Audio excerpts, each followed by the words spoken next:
Outsourcing agency ఒకటి నిర్వహిస్తున్నారు.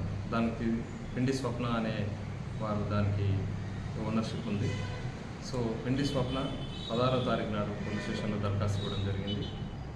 వారి ఏజెన్సీ పేరు చెప్పి కొరండ్ల శివ, దరావా శరత్చంద్ర, ఖాజా మొయినుద్దీన్ వీరి ముగ్గురు గవర్నమెంట్ మెడికల్ కాలేజీలో అవుట్సోర్సింగ్ ద్వారా మేము జాబులు పెట్టిస్తామని చెప్పని దాదాపు 17 మంది దగ్గర ఒక్కొక్కరి దగ్గర 10,000 చొప్పున వసూలు చేసినారని, అదే క్రమంలో తేదీ 16 రోజు కూడా 16/8/24 రోజు కూడా కుమారస్వామి దగ్గర 10,000 కూడా అదే రోజు వాళ్ళు తీసుకొని పారిపోయినారని ఈ సమాచారాన్ని పోలీస్ స్టేషన్లో పిండి స్వప్న దరఖాస్తు ఇవ్వగా ఎస్హెచ్ఓ నర్సంపేట రమణమూర్తి గారు కేసు రిజిస్టర్ చేసి దర్యాప్తు చేస్తూ ఈరోజు సాయంత్రం 4 గంటలకు వారు గవర్నమెంట్ హాస్పిటల్ సంబంధించిన ప్రాంతంలో ఒక కారులో వాళ్ళు అనుమానాస్పదంలో వెహికల్ చెక్ చేస్తుంటే దొరకగా వారిని చెక్ చేసి వాళ్ళ దగ్గర 7,35,000 మరియు 3 మొబైల్ ఫోన్లు, ఒక టాటా విస్టా కారు సీజ్ చేయబడింది.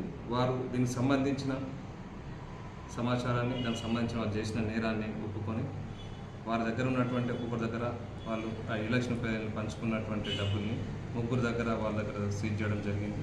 చేసి పంచనామా చేసి వాళ్ళను కోర్టు ముందు ఈరోజు ప్రొడ్యూస్ చేయడం జరుగుతుంది. ప్రజలకు తెలియజేయనగా ఎవరు కూడా ఇలాంటి మోసాలు చేసి ఉద్యోగాలు ఇప్పిస్తామన్నటువంటి యువత కానీ లేకపోతే మిగతా ప్రజలు కానీ నమ్మవద్దని.